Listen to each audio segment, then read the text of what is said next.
I would like to see Kazakhstan win, but I think fucking the Russians are going to win. And Russia will go up 4-3-2.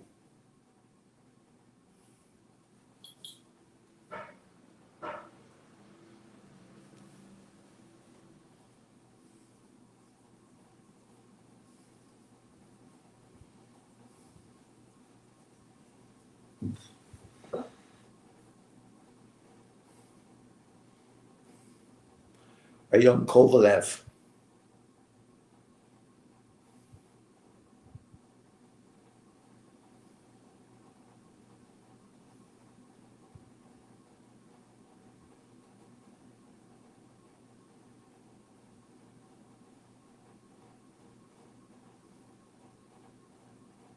Round one.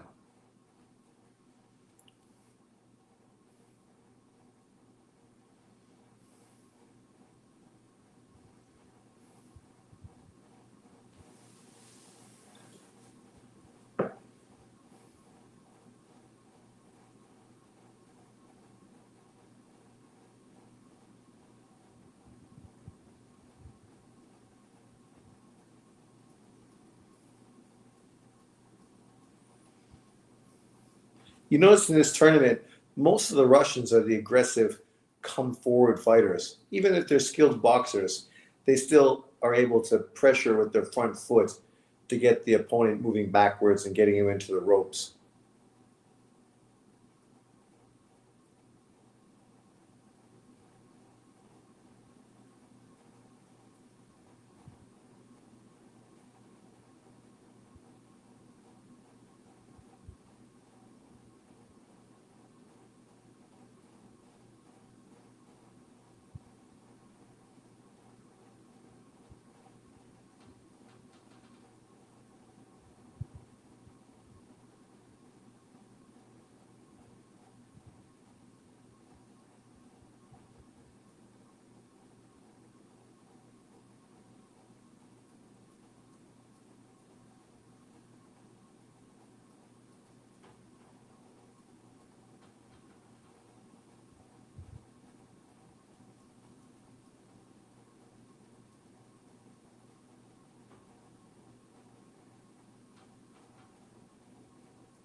Oh, fucking Kazakhstan's winning.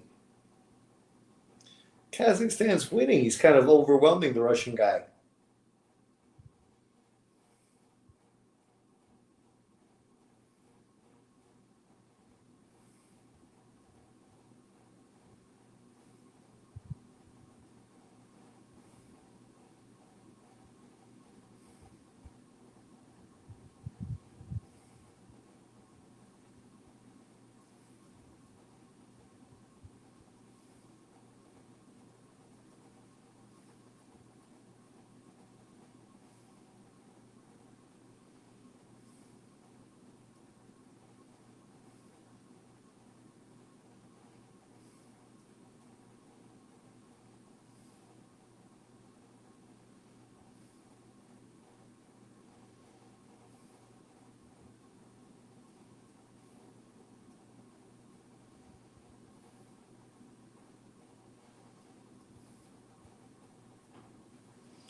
I think Kazakhstan won the round.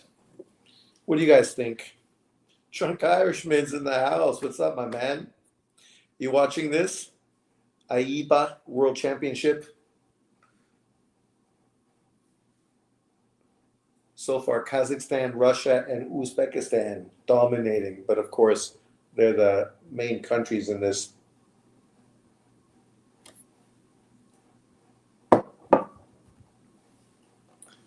What's the score? The Russians got the nod.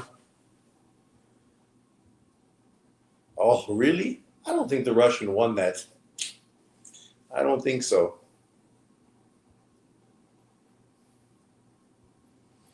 I don't think so. I thought fucking the Kazakhstan guy landed most of the clean punches.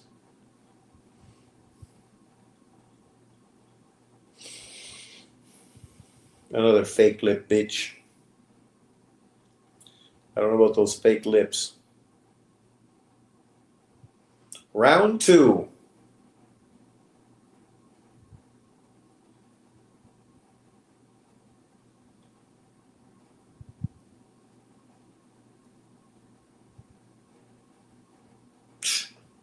What's the Kazakhstan guy doing? You just need to land more punches, kid, not fucking be a better dancer.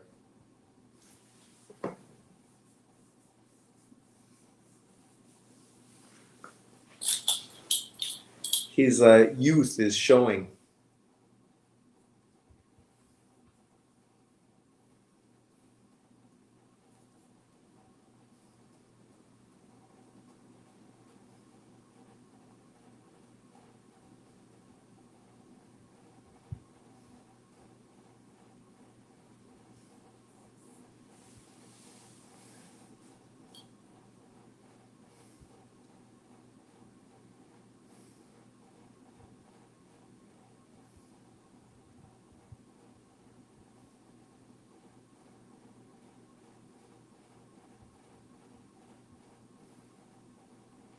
You need to win this round, Kazakhstan. If you don't win this, you're fucked. You got to go in 2 rounds to fucking 1 round each.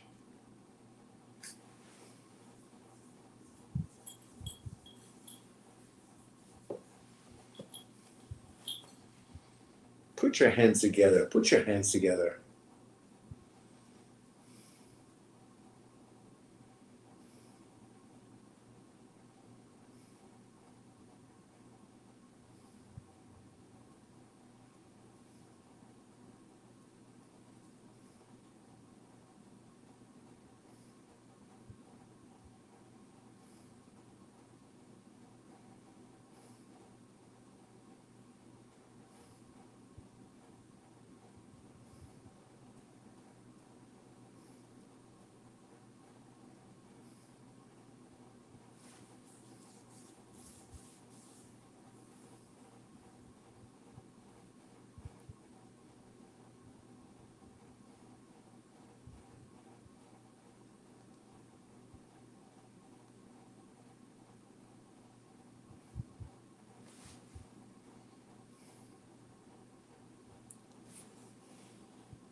No, so far only Eastern Europeans or Euro Asians. As I said, what is it? 3 for Kazakhstan, 3 for Russia, 2 for Uzbekistan. And this round looks like it's going to be 4 Russia, 3 Kazakhstan, 2 Uzbekistan. He definitely did not win that round. Too much losing his fucking too young. The Russian guy is at least fucking staying focused. He had a better second round, I thought.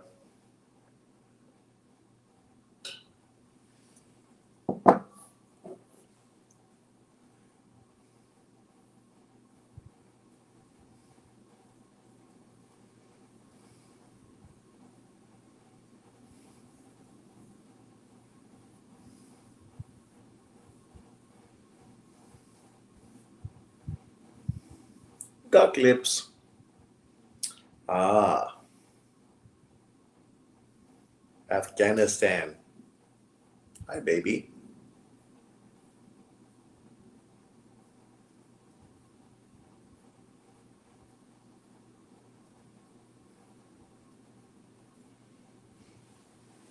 I'd like to hang out with the fucking owner of IBA.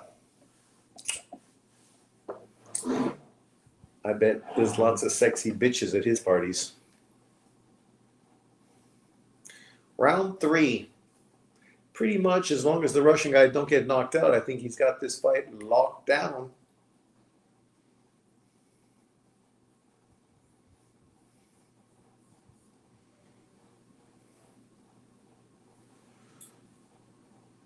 This Kazakhstan guy would be better if he would have learned how to use a jab like Golovkin.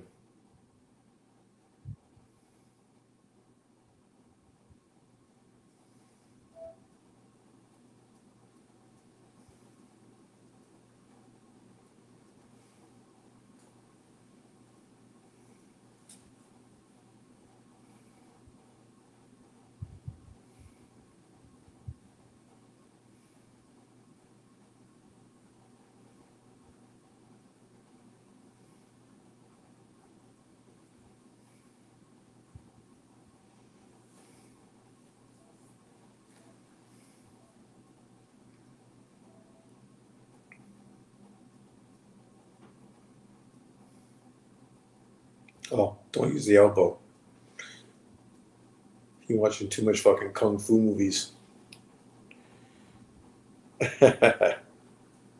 Falling asleep, hard to recoil.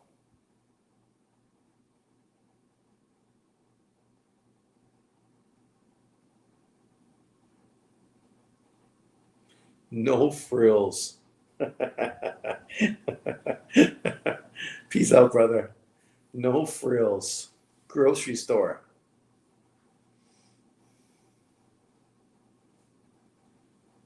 Let's go. The next fight you don't want to miss. That's Umataliev, the 20-year-old kid who's going to be a great fucking pro. Mark my word. He already won the World Championship in England in the summer. He looks good. And then the cruiserweight kid looks great as well. There's 3 real special Uzbekistani fighters. One already won a gold medal and 2 more to go.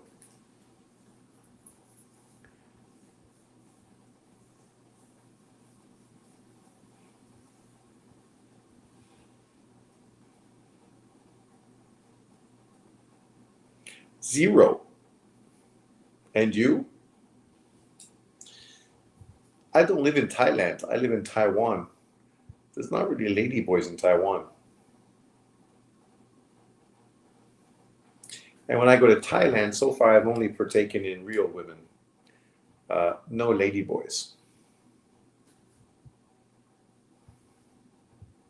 But real women, it's easy. Easy pickings. Delivered to your door.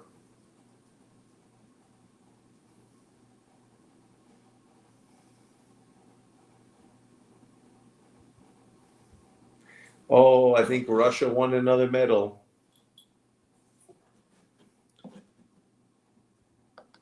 Returning round number 1 in the manner that they were. Agreed. I think we can have that teed up nicely, pretty even going into the final round there, but it's not what happens. They were both pretty strong, I think, throughout the course of that 3rd round, but it just didn't quite have the urgency or the energy that it might have. Who's that? Because I think both fighters UFC fighter? where they were going into it, which was a little bit of a shame because the first couple of rounds were absolutely terrific. Oh, Better Biev is there, giving up the belt. Could feel a bit of grief. Better Biev. He needed something now, and I felt like he did deserve something. But Solgov, though, excellent fighter, has had a really, really good tournament. What a presentation party to hand out the hard-won prizes. Ladies and gentlemen, after 3 full rounds, they go to the judges at ringside. They see this contest as a win on points, declaring your winner by In the blue corner. decision. Fighting out of the blue corner, representing Russia, Ismail Mutsogov. Pointed onto the shoulders and cheered around the boxing ring with a dance and celebration is Ismail Mutsogov. A unanimous point decision victor over Stammerjan Akalikov of Kazakhstan. After better deal amongst the presentation party up there in the boxing ring. Bitter disappointment for Stammerjan Akalikov. Going to be about to be presented with the World Championship silver medal and the check for $150,000 US, but he came here on a mission for World Championship gold. He's fallen just short of that objective. And a sensational tournament for Our new IBA World Champion. Kazakhstan's pissed off, but he didn't win that fight. And it's after better deal. The former undisputed light heavyweight champion of the world. He presents Better Biev. 5-kilogram middleweight championship belt. Over his neck as well. And the prize. Please rise for the national anthem of our new world champion, Russia.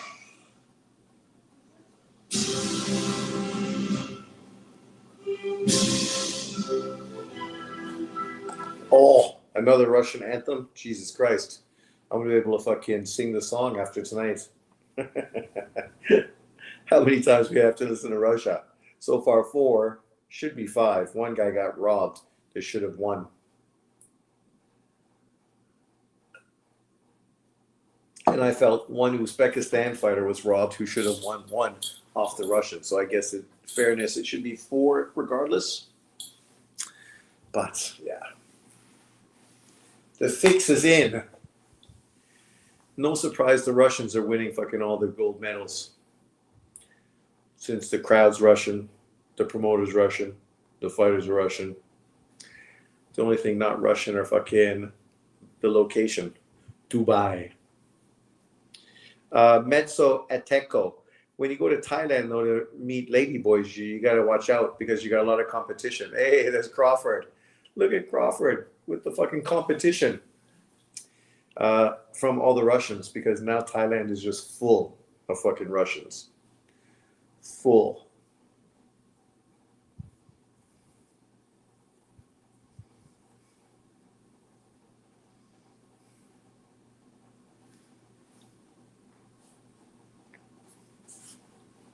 Next is the best fighter of the tournament, Gavorek Umataliev, light heavyweight champion. Let's go.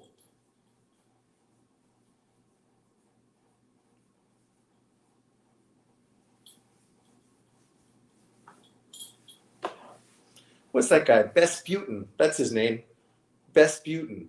Sergey Vesputin. Is that his name? Sergey Vesputin. Oh, there's Faladin. Faladin deserved to win. I thought he won that. There we go. This is going to be a tough match. Fucking Umatalev versus fucking the Russian guy. That Russian kid is good. It's going to be a tough fight. Representing Afghanistan. But let's go Uzbekistan. And now first, fighting out of the red corner, making his way to the ring, representing Uzbekistan, Shabukin Umataliyev.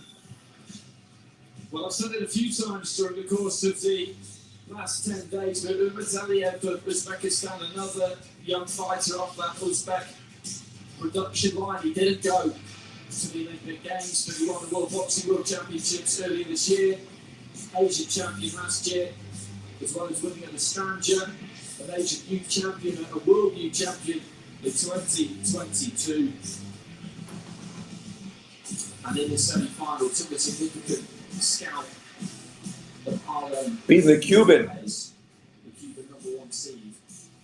And his opponent, fighting out of the blue corner, making his way to the ring, representing Russia, Samura Pisamo.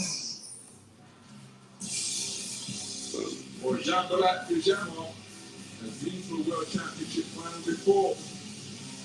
2021, Andy and I were ringside when he got all the way through to the gold medal bout at 75 kilograms, winning 4 contests out of 5. Reigning European Championship silver medalist, and here, the quarter-final stage will be the strangely passive of the Kawakuri Kenyan hip squat. Very relaxed on route through to this gold medal bout. Very accomplished upwards and Ooh, it's going to be a tough match. This one and then 2 more. Cruiserweight, heavyweight. Here we go. Come on, Umataliev. Let's go. Umataliev. Umataliev. The next Dmitry Bivol. And they're off. Oh, Umataliev comes out throwing. These guys know each other really well. They were just sparring like fucking a couple weeks ago, I guess, in preparation for this tournament.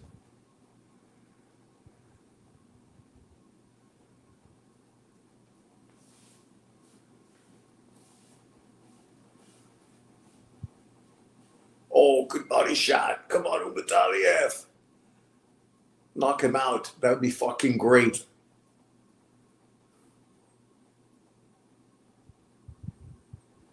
Oh, yes. Hit his body like that.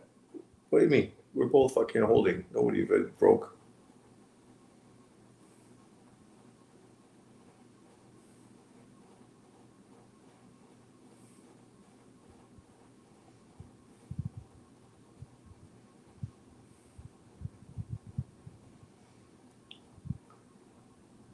Humatali off. Let's go.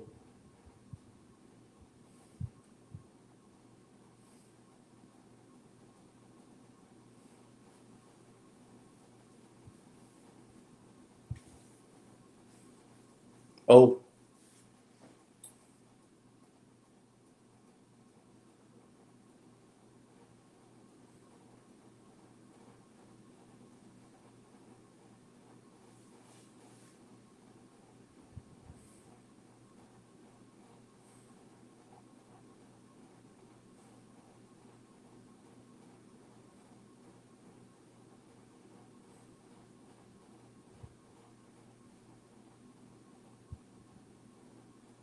Good body shot.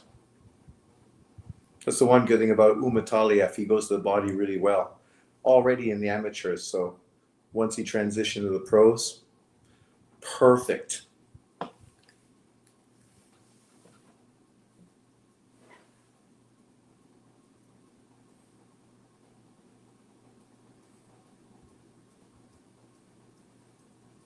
Get out of the way, ref.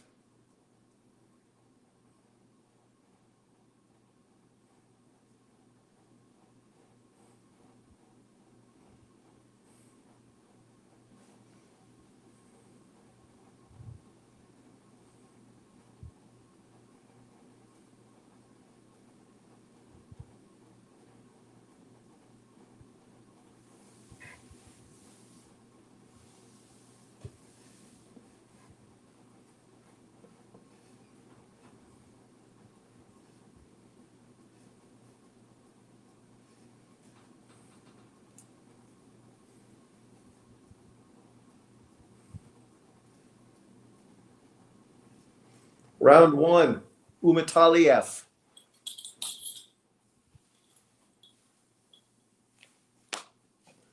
Don't fuck me around, judges. You know Umataliev won that round.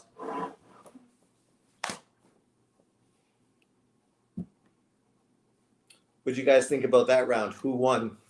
Who did you have winning? Oh, good body shots.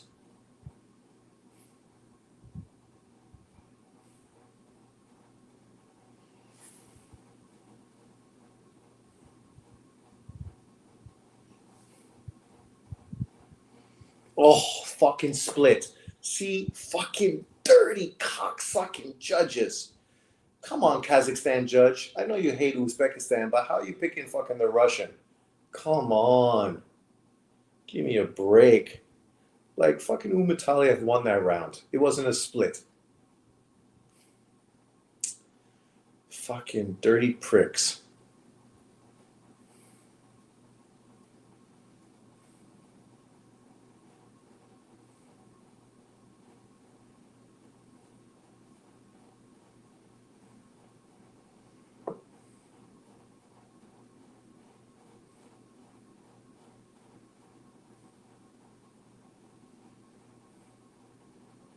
Good shots.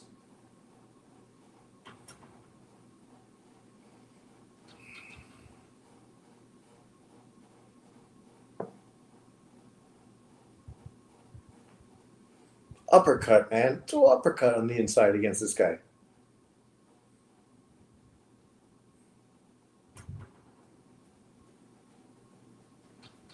Why are you talking about me, ref? The ref got something against Uzbekistan. Move out of the way, ref. Good body shot. What are you talking about? I hit you in the body.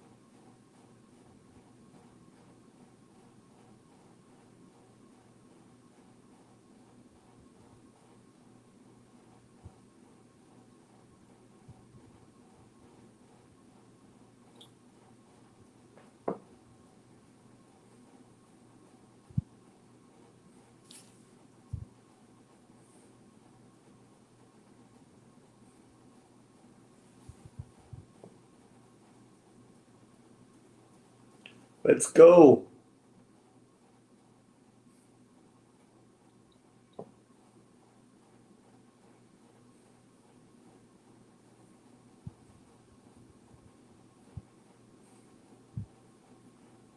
Let those hands go, Umataliev.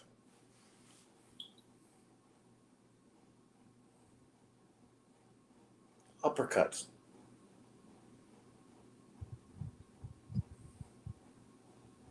There you go. Good left hand.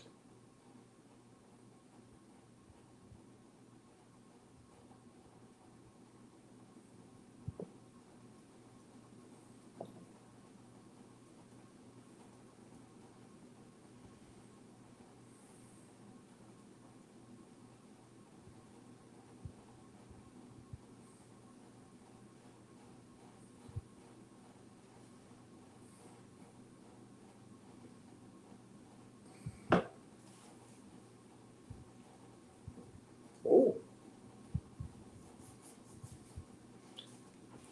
So what do you guys think? Who's winning on your cards?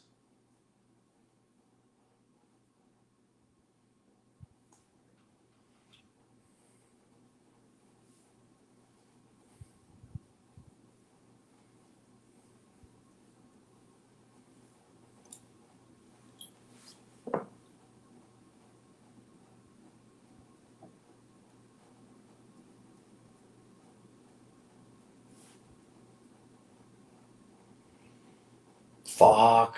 All the judges gave that round to fucking him. Ah. Come on, Umataliev. You need to do better. You need to win this last round. They robbed you in the first round.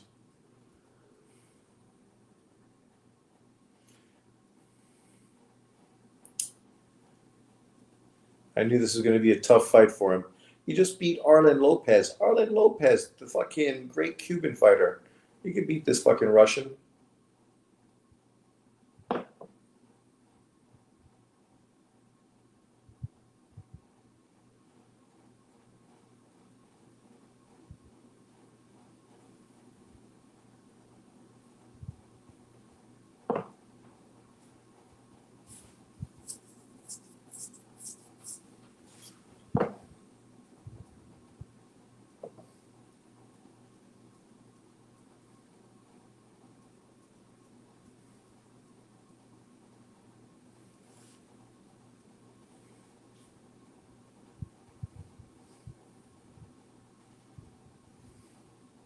Come on.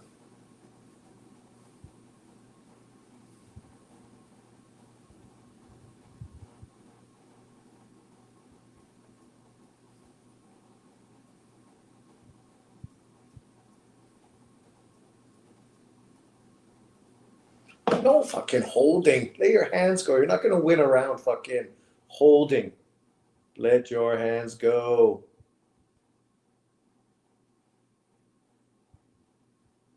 Yeah, you did that last round and you end up losing fucking on all cards. You gotta fucking throw combinations. Fucking finish your combination strong. Hit the body.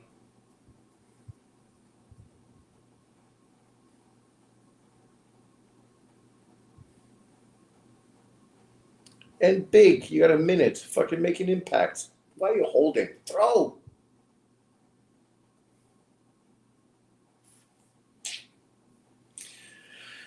Yeah. Come on. Throw. Hit.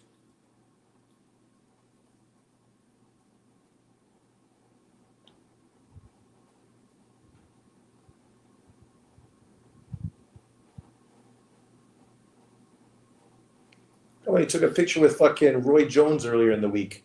Roy wouldn't be fighting like this. He'd let his hands fucking fly.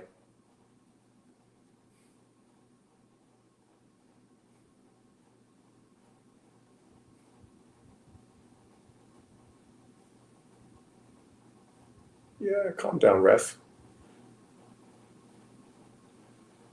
Oh.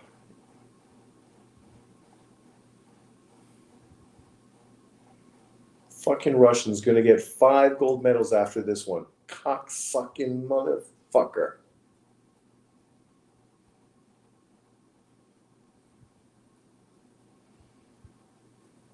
20-year-old kid got fucking schooled. Cocksucking prick motherfuckers. Come on, man. You sparred the kid. You knew what you were getting into. You fucking had to make adjustments, man. Out of everyone you fought, you already fucking sparred this guy this week. I watched the sparring this week, so I didn't have a good feeling for this fight. But it was sparring, so you can't read too much into it, but fuck. Strong work on the inside by Pajama at the end of the round. So another close 3 minutes of boxing, but again, given the scores going in, I think it's going to be very difficult for the man in red to be declared a winner here. Thank you very much. The event that he had, where he would have to complete those 3 specific And now, ladies and gentlemen, he was a better boxer. after 3 full rounds, we go to our judges' scorecards at ringside to decide our world champion. They see about as a win on points, declaring your winner by unanimous The blue decision, corner. and now IBA World Champion, fighting out of the blue corner. Come on. You can't think you won that fight. You didn't do enough, man. You did not do enough. So Bijamov gets it by unanimous decision. It was a 3-2 split in his favour in that final round, and the way the scores worked out, that meant that he got every card 29, 28. And one thing to note about that is that even if he got that first round 5-0 in retaliation, he still would have lost the fight because he would have been 3-2 down with the 3 scoring judges, which something would have gone to bar review, and they both had it. And looking at the scores now in favour of Bishamov. So we didn't agree with the scoring of that first round. I don't have any arguments with those two. Very close to World the champion from Russia, so with the pace, Samura each man seeking to play matchup success on the inside for both. 2 more Uzbekistans to go. So maybe we can win 4 gold medals. Russia already got 5. Kazakhstan 3. Uzbek 2. And now, if you are ready, please rise to the national anthem. Oh, no more Russian fucking national anthem. No more Russian national anthem. Stop. Stop. Too much Russian national anthem. When you get this many Russian national anthem, people feel the fix is in. Come on. 6 Russian fucking gold medal winners.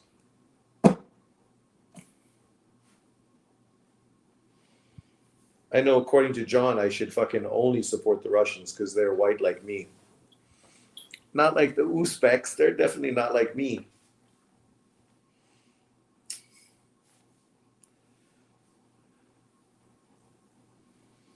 Look at all those fucking Russians. Bud Crawford's like, this is some bullshit. Bud and Nico Ali Walsh.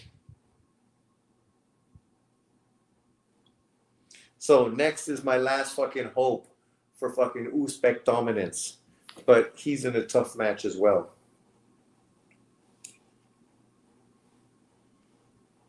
Fighting fucking Muslim. Gadjaman Dondov. Fucking experienced multiple fucking gold medals, I think. Did he win multiple gold medals? He won at least 1 gold medal in the Olympics and multiple World Championship gold medals as well. And Euro World Champions. He's a dominant Russian fighter. Out of this team, he's the most dominant Russian fighter. Look at these Russian dudes, man. They look like they had fucking too many drinks. Too many drinks. The problem is you didn't throw enough, man. You loading up. Didn't use a jab.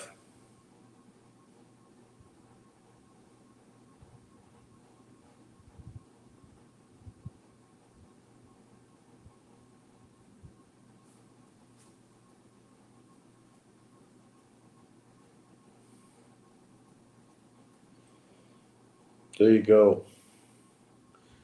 Low Lopez, the bronze. Umataliev, the silver.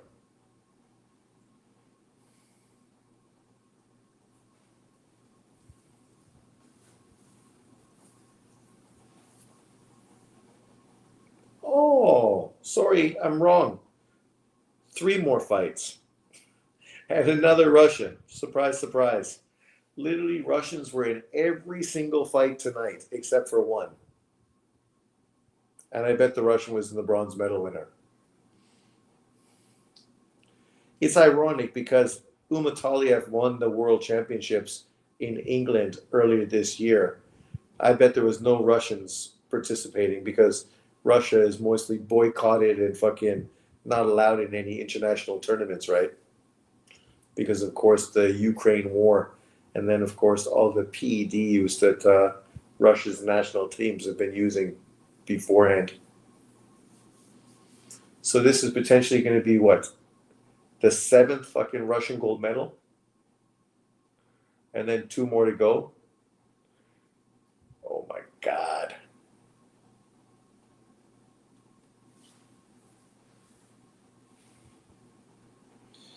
Who do you want Usyk to fight next? Not Wilder. No, I'm happy if he fights Wilder next. After that, I would like to see him fight the German guy. The Turkish German. I think that's the biggest test for him. But let's be honest. The reality is that a big fight? So I would not be surprised if he fights Wilder and then next later on would be probably fucking Moses Atoma. But Moses doesn't, shouldn't be doing that fight next. But who is there? At this point, Usyk, come on. He might as well fight Jao Pataya, right? That would fight makes more sense than fucking anybody else. When you look at the current BoxRec rankings, come on, BoxRec, what's wrong with you?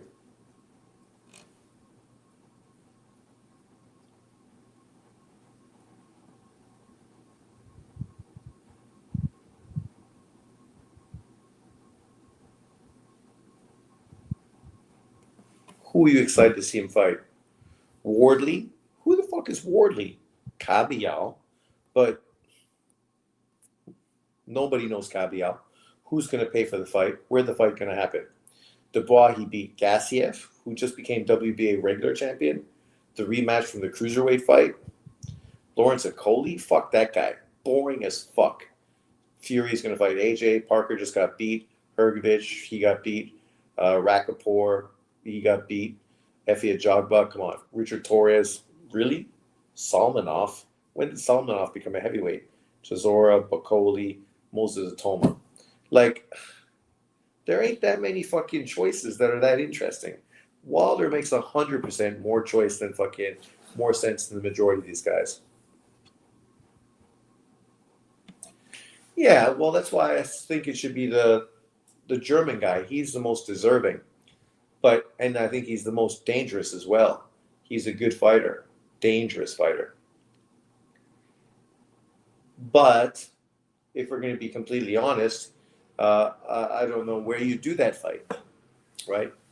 Could they generate enough money and finance in Germany to do the fight? I mean, we know Usyk doesn't mind traveling. So Germany's not bad. They like boxing. If they get big money behind it, you could put it in Munich Stadium, make it a big, big event, even though he's not from there. He's from where? I've been there. Where is he from? Dogtown. Close to fucking Berlin. I can't remember the name. But I don't know if you do it there, but maybe do it in Berlin. They have some big stadiums. You can do it in the Olympic Stadium in Berlin. I'm sure they have big money people there. Germany's a rich country. I mean, Klitschko's, they spent their whole career in Germany, right? And made fucking shitloads of cash. And I think Kabial's the man to beat him. So,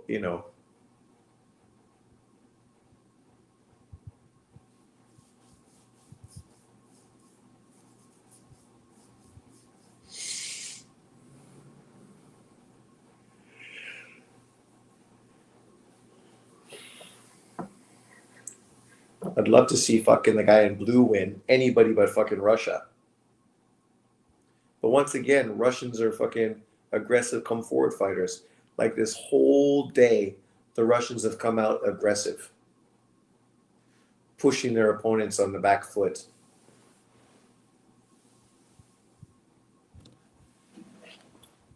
Definitely not typical amateur boxing style.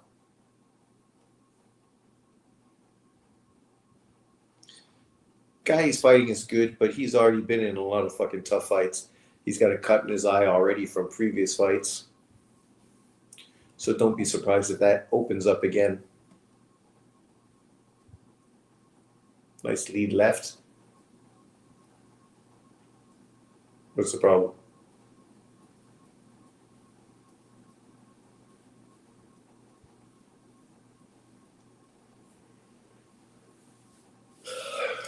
Damn Ruskies. Fucking Red Army. I'm just pissed off Umataliev lost. That was the guy I wanted to win. And then the next guy, the cruiserweight. Turbak. What time is it? What's going on with fucking football?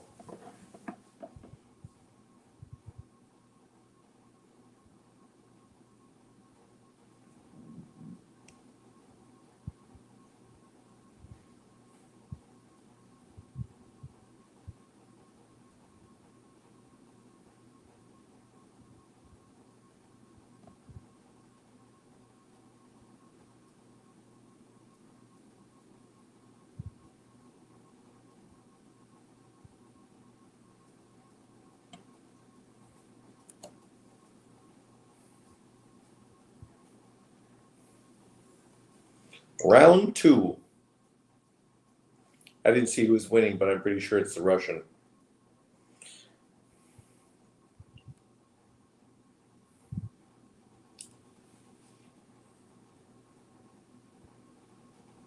Oh, no fights early today. Only late fights. Or, sorry, football.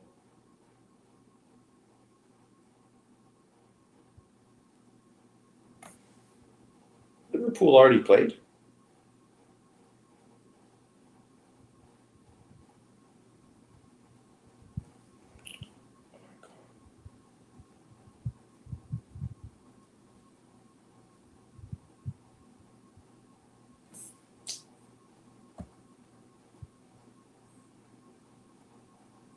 Liverpool won.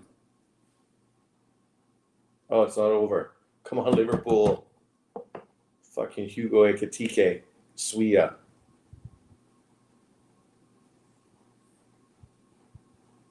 Cole Palmer. Nice. You think De Los Santos is on the juice for this fight tonight? I think they're all on fucking the juice, right? That's why whatever. People talk about this shit. It's like, whatever. He's fighting some unknown fucking dude, right? Expect him to get some sensational knockout.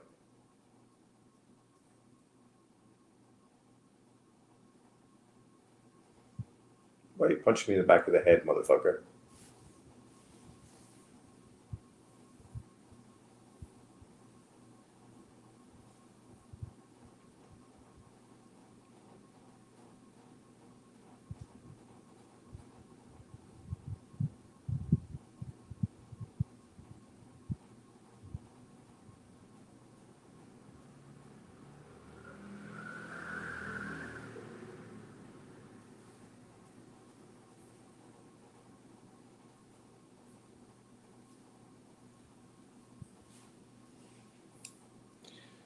You got Pacheco tonight? Of course I got Pacheco. Knocking out Sajo in the 7th round with a fucking uppercut. Boom. Lights out. Pacheco. I noticed I was listening to Pacheco talking about who he wants to fight next. You know who he didn't mention? David's going to get pissed off. He didn't mention fucking Julio Iglesias. Usmanov beat Hughes in last night's fight. Yeah, I watched that. Yeah.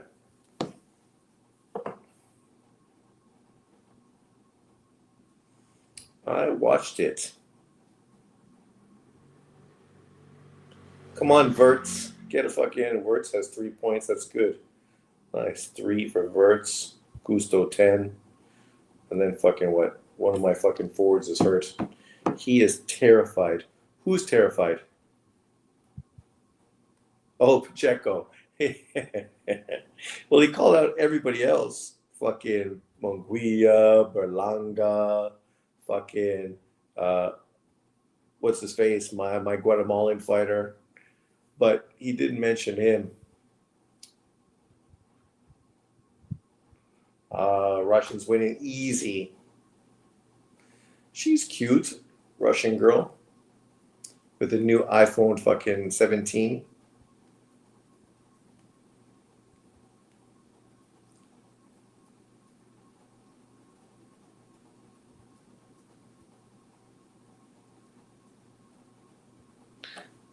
This guy just looks like he's trying to survive. He's had too many tough fights in this tournament already. Hurt shoulder, fucking cut eye. He's like, fuck, man. Just give me my $150,000 and I'll fucking go home and rest for a month. Crawford looks almost the same size as Better BF.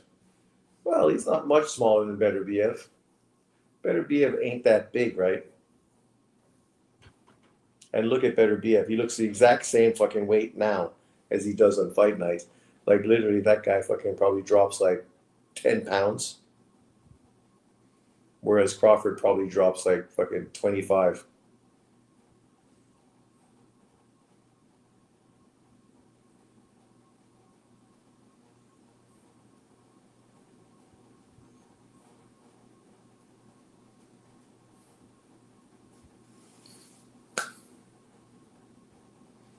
Uzbekistan still has 2 more chances for gold medals. They can still win 4.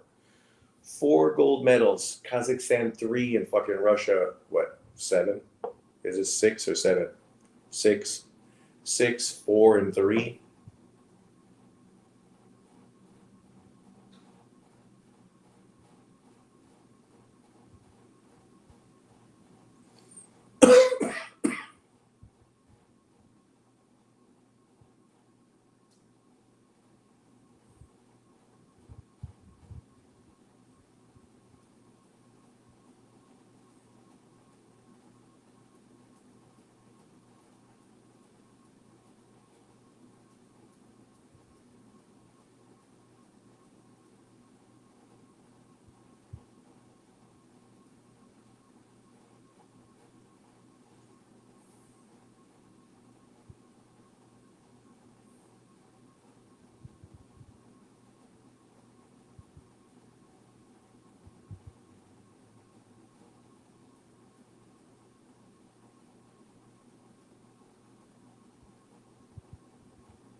Throw it. He's just loading up on fucking one right hand, hoping he fucking lands a doozy. A Susie Q. 3, 2, 1. Throw! You fucking should be. Oh!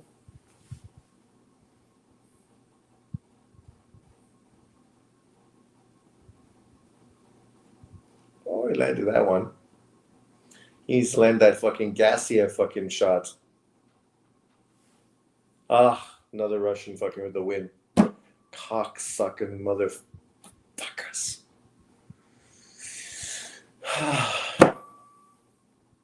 Why are you girls upset? You must not be Russian.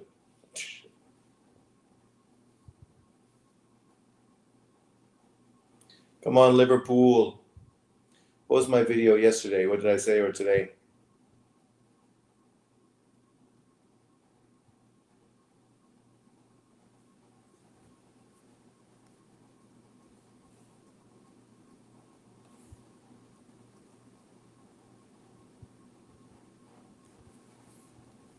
Welcome back, boxing.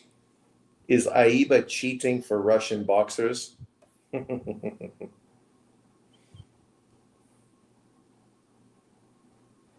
I already talked about it. So, Sean, we got 3 KOs this year. What do you mean we got 3 KOs? That was devastating. What? What was devastating? What happened? What happened?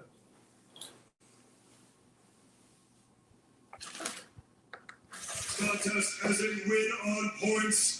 Fucking Russia for the 6th gold medal. And now the IBA Cruiserweight World Champion fighting out of the red corner, representing Russia, Shabuddin Atayev.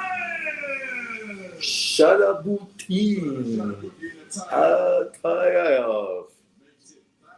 I was driving in the snow. Yeah, Pacheco was overrated. Just had to get that out of the way. And once again, a round of applause for our silver medalist from Belarus. What's not hungry anymore? Oh, we don't need more Russian fucking national anthems. Stop that shit. We're gonna listen to 6 fucking Russian anthems in one day. Isn't that fucking repetitive?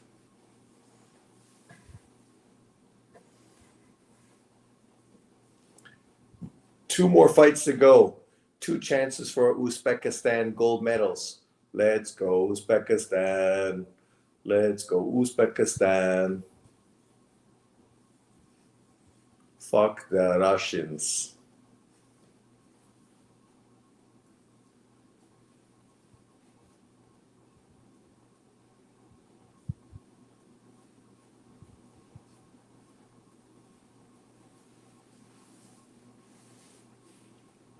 I don't even care about that fight. What fight? Pacheco versus Saggio? Come on, man. Oh, look at Bud looking at his phone. Besputin. Montclair. I remember that Uzbekistan midget guy. That's 2 midgets, right? There's fucking 2 of them. I was going to buy Montclair today, but I thought it was too not strong enough. I'm going to spend that much money and it's just going to fucking, look at her. Fake lips. Fake lips. Looks like a fucking fish. Like a guppy. I hope when zombies come back, they only eat fucking plastic. It will just be good karma.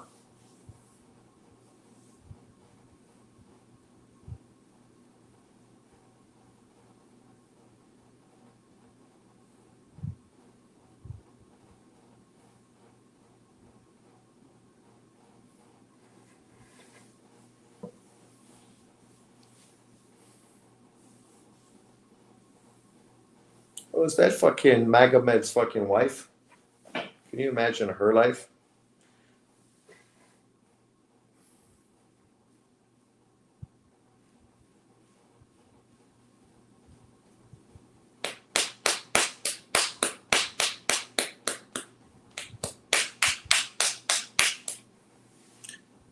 Look at the tits on her. God damn.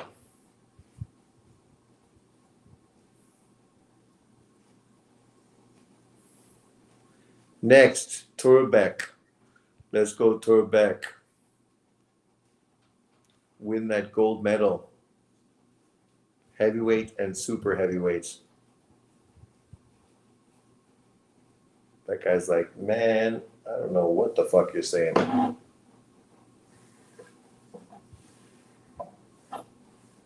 Salute.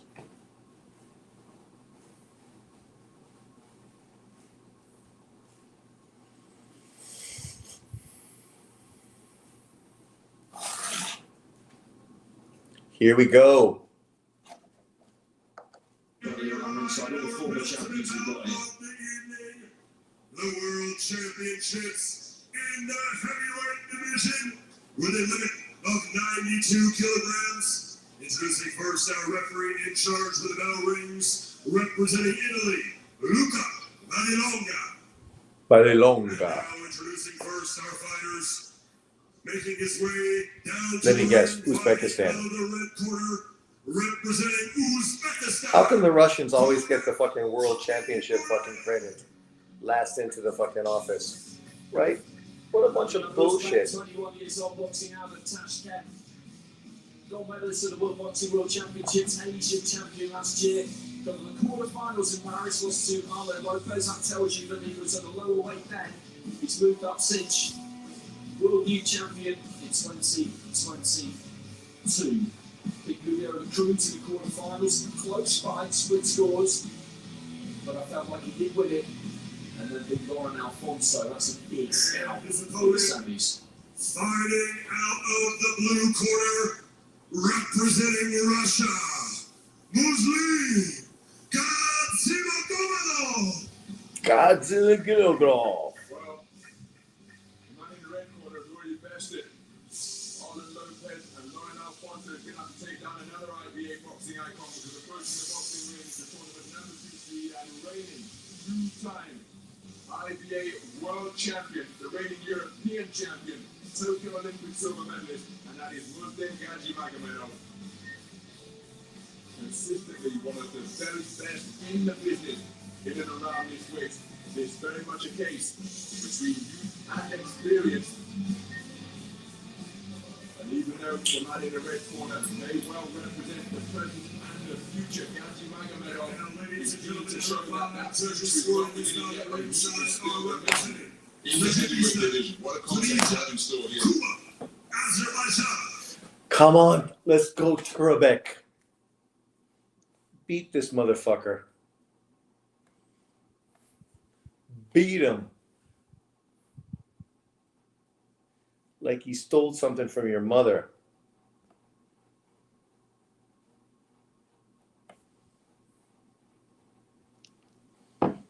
Round 1. Let's go. One fighter I liked fucking lost. Let's see if fucking, well, 1 won, 1 lost. Let's see if the third one can win.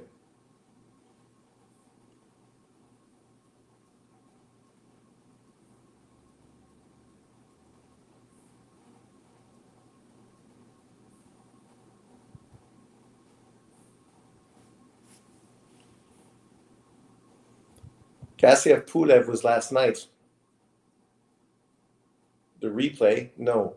This is the World Boxing Championships. In the same place that the Gassiev Pulev fight was happening. It's live on YouTube. Just like the Gassiev Pulev fight was live last night. This is the finals, the championship round.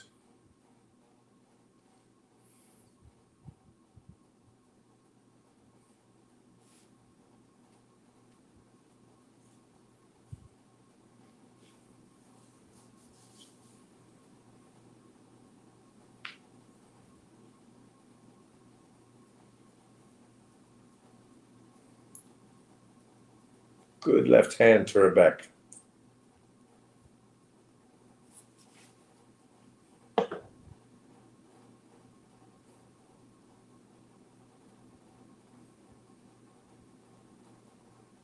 Oh, clipped him.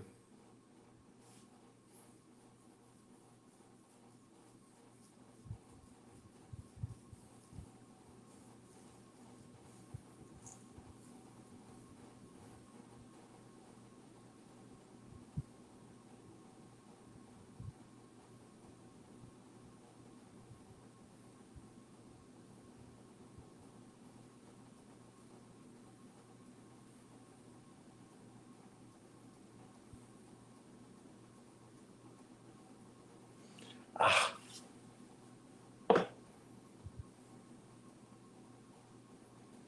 No Americans. No.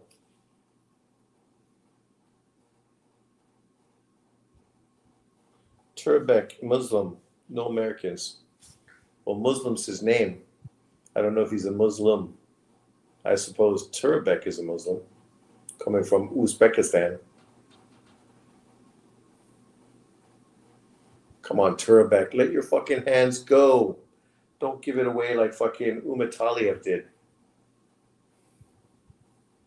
That's the problem. Most of the guys winning today are the older veteran fighters. Most of the young guys are fucking being beaten.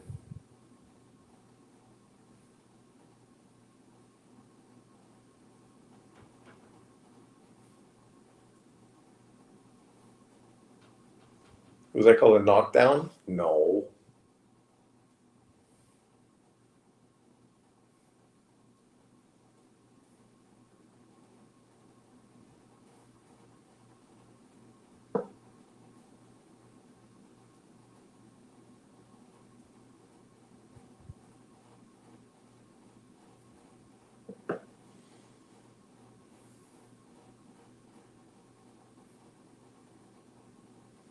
Yeah, that fucking punch off the head fucking clipped him.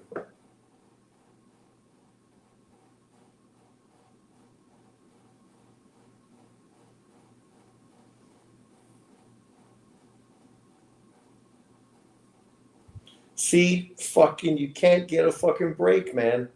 The Russian's gonna get all the fucking calls.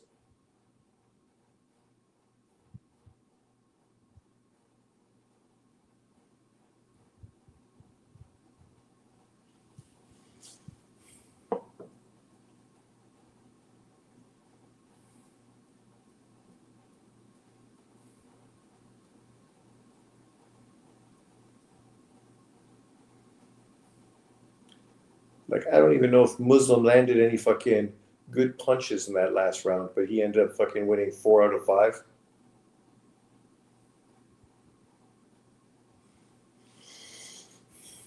Yes, let your hands go. Fucking combination punches. Do what fucking the Russian guys were doing.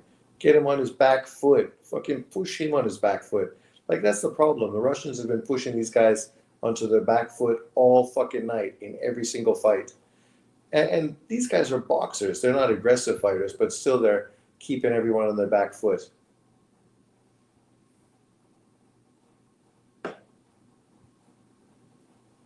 Shorten those shots. Combination punches. Hit that body.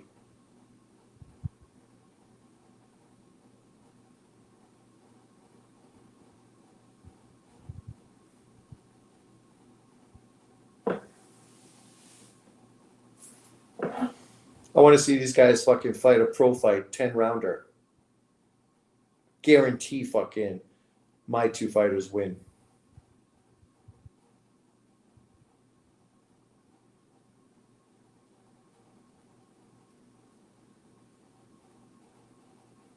Hit him with that fucking gassy of left hand.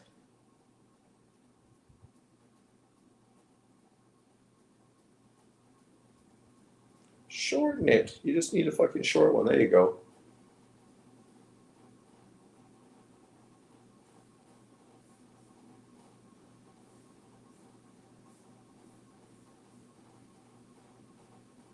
Too many big giant fucking swings.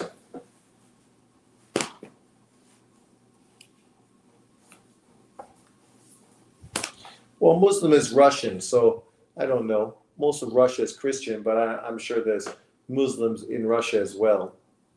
But that's just his name, right? So I don't know what religion he is. He's got a beard, so he's probably fucking Muslim. But imagine being called Muslim and you're a Muslim. It's kind of redundant. What's with those fucking big, wide fucking hooks, buddy? Come on. Short, crisp shots. Like, you beat fucking Dela Cruz. Dela Cruz fucking is a better fighter than Muslim. Dela Cruz is a fucking 3-time gold medal winner.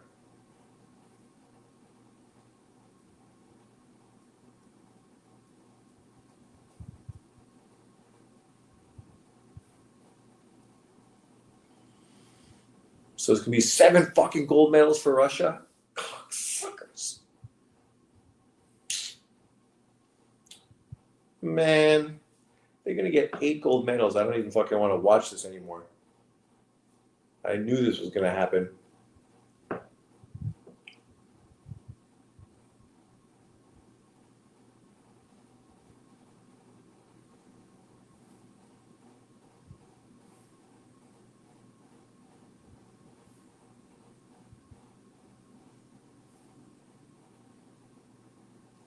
Of course.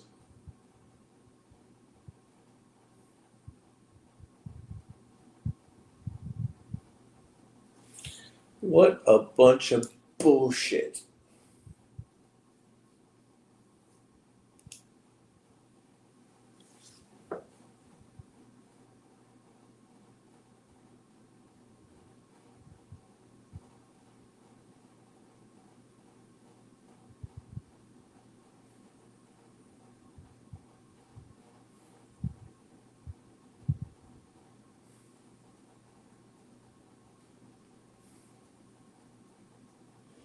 I guess this just shows white dominance, eh? Fucking white dominance in this tournament. The white guys have fucking dominated. White dominance, once again. That's going to be the title of my video tomorrow. White dominance. Russia wins fucking 8 gold medals in the World Championships.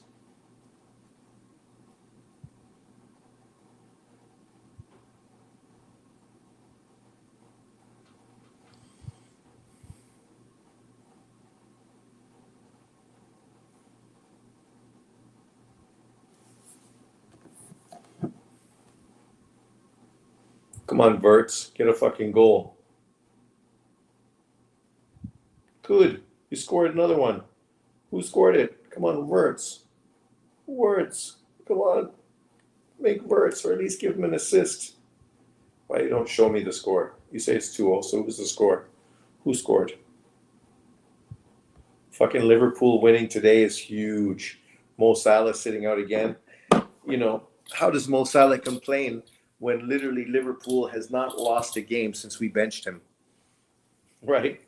Like, haven't lost a game since we benched him.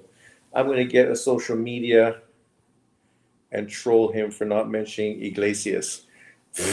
Listen to you. You're such a troll.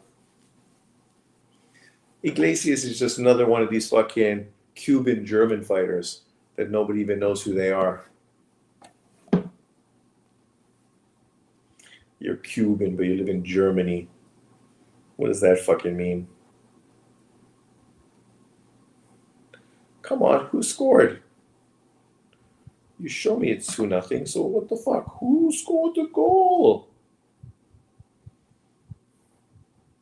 It must be Verts with an assist. He's got 5 points. Yes. Gusto with 15 points, Verts with 5. You know, that's not bad. Couldn't be better. I mean, it could be better, but I'll take it. He cost me money, too, when he couldn't knock out that Bud Crawford opponent. All that South Central Mexican shit is out the door. Psh. As soon as he got the instruction to box on there, Luke Battlelonger was screaming at him. He was going to work right up until the final bell there. And for that reason, so was his opponent. There goes the final bell. He's won that final round against Jimmy, you would imagine on the card. So that's the case there. She's adorable. Oh my God. That girl's fucking adorable. I'd sell my left nut for her. Man, he is friends with the Mexican rapper. I don't even know that guy's name. I think Pacheco is married to his sister. I don't even know who that Mexican rapper is. I'm not down with the fucking homies. Okay, so the score is 2-0. Who fucking scored? It ain't fucking rocket science, man. Just list this shit down so I can see. Cocksucking motherfucking.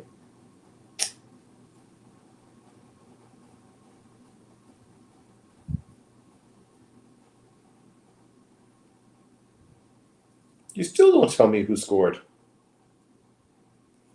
Oh.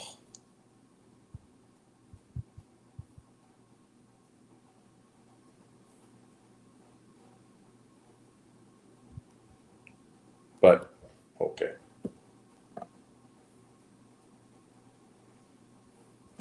That's not bad. So Liverpool fucking winning today.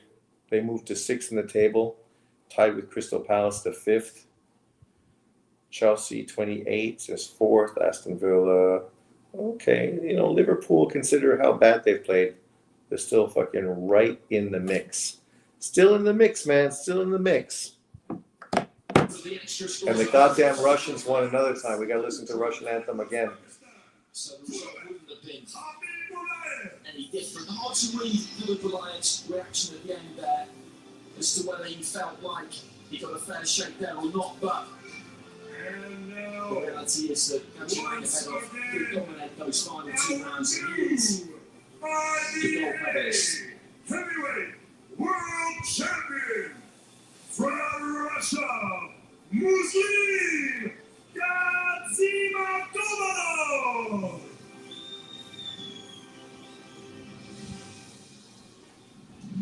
And now, if you all please rise if you are able. No, for the national no more fucking national anthem. No jab, just swinging to take his head off. That's why he lost. Exactly. Yeah. Like, that's not the way these guys fought consistently through the tournament. But the problem was Russia in every fight has been aggressor. They've pushed everyone backwards. And you do that, and it makes it difficult for people to use their jab and establish, like, I guess, what they're used to doing. And so you got to say, as a team, Russia came in with a smart game plan. Pressure everyone, push them backwards, push them against the ropes. And by doing that, you force them to fucking hold you. And they're not able to establish fucking any rhythm, can't get their jab going. Yeah. But I'll be back. I'm just going to take a piss. Take a piss.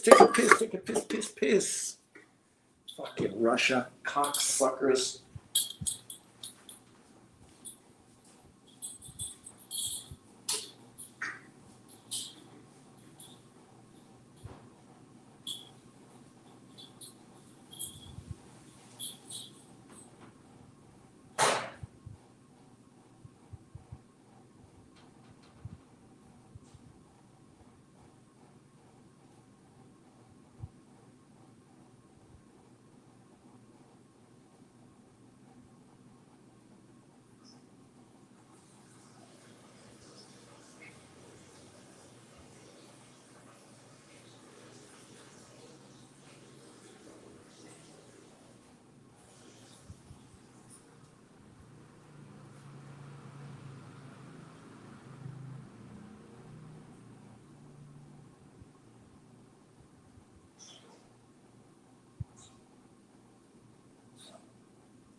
The last round of fight of the night.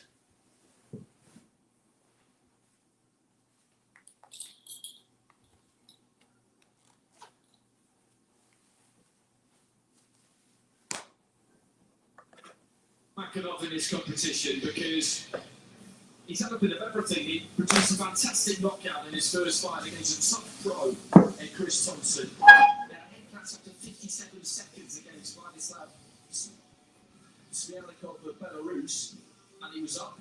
He started well, so he won. I thought he was a bit lucky against Fernando Arzola of Cuba, but got through the scores of 2-1 with all of the judges. And then a big win against David Chalian of Armenia, 5-2 in the semi-final. Firing out of the blue corner, making his way to the ring. Let me guess. From Russia. David Surov. So David Surov, 20-year-old representing Russia, pressing through to this gold medal bout after simply outstanding performance to be tournament number 2 seed Mohamed Abdullayev of Azerbaijan yesterday in the semi-final stage. Wrestling yesterday for this conference is presenting two speedsters who will contest super heavyweight gold. And Palestine.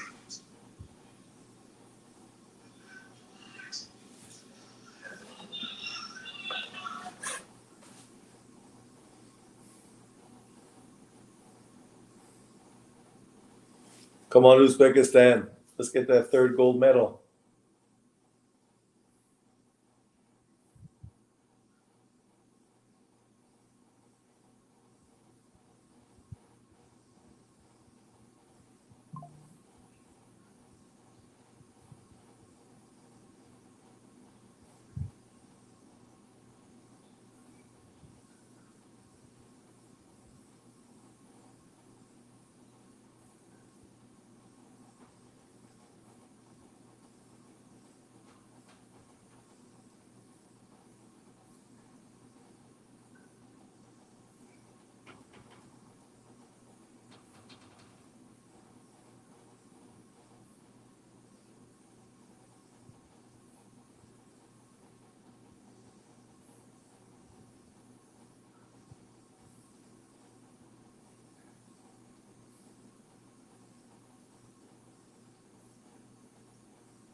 Looks like a bad night for Uzbekistan.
This round's definitely going to the Russian.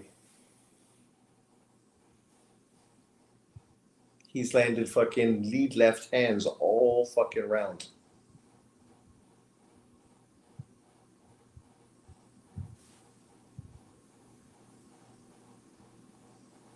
There's a lot of sexy girls there. Holy crap. Even more reason why I wish I would have went. Especially with my new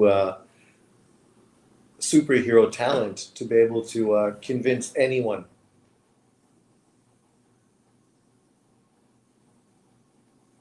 Keep your fucking hand up, man. Like, you keep getting hit by fucking lead left hands, and you never figure you should just raise your hand up, fucking little liar. Something else too, Pacheco got away from Benavidez Sr. and wonder why. That's probably a fucking good move, right? Because they're probably, yeah, just as I figured. Because they're probably not allowing him to really fight the way he should fight. Before, he was such a great fighter because he was utilizing his jab and short counter shots, right? Getting spectacular knockouts. But then his last few fights, that shit's been gone. Why? Right? I think they've stagnated his career. At least Benavidez finally fought Morrell, but the PBC did a good job of building up morale and getting people excited about it. Yeah, considering he never fought fucking anyone. Never fought a top 10 fucking opponent. And then fucking most people feel he just lost to Kadiev fucking in his last fight. But his next opponent's good. Who's he fighting? Is he going to fight Smith? Morrell versus Callum Smith. That's a legitimate fucking fight. The winner of that is definitely the fourth best fighter at light heavyweight. Bivol, Beterbiev, Benavidez, and that winner.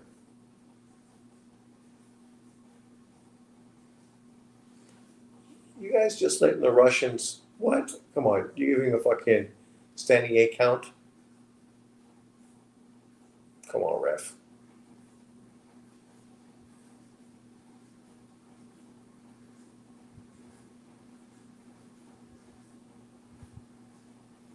Eight gold medals for Russia. What a fucking terrible evening for me. But it's exactly what I predicted. I said that's going to fucking happen. And literally, that's exactly what happened.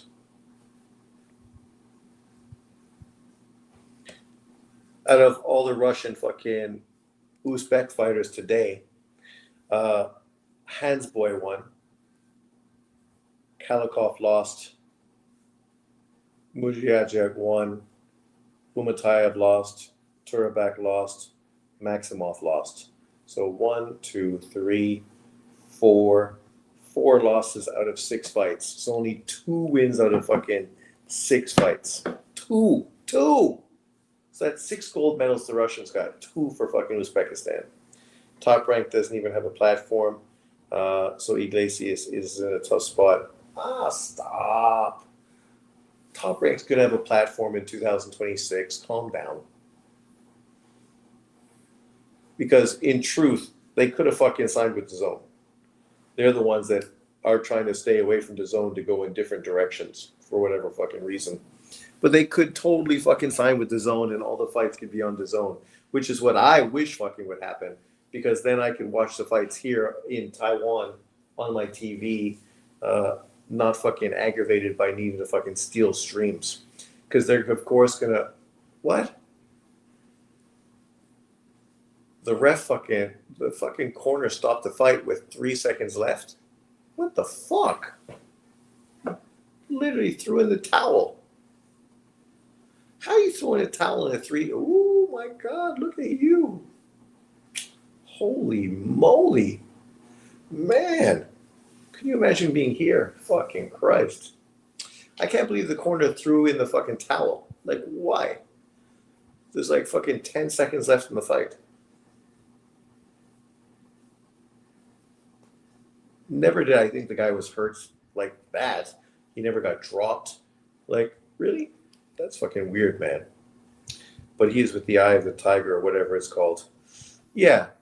Canadian promoter. Your face looks way too harsh, baby. Oh, well, people, we got to wake up tomorrow for more boxing. So thanks for jumping in tonight. I appreciate it. What a disappointing fucking evening for my Uzbek brothers. But for my white brothers from Russia, congratulations. White dominance, 8 fucking gold medals. So, 8 out of fucking, only 5 they didn't get out of 13. But I'm going to call it an evening. Thanks, everyone. I will see you next time. Peace out. Have a good one.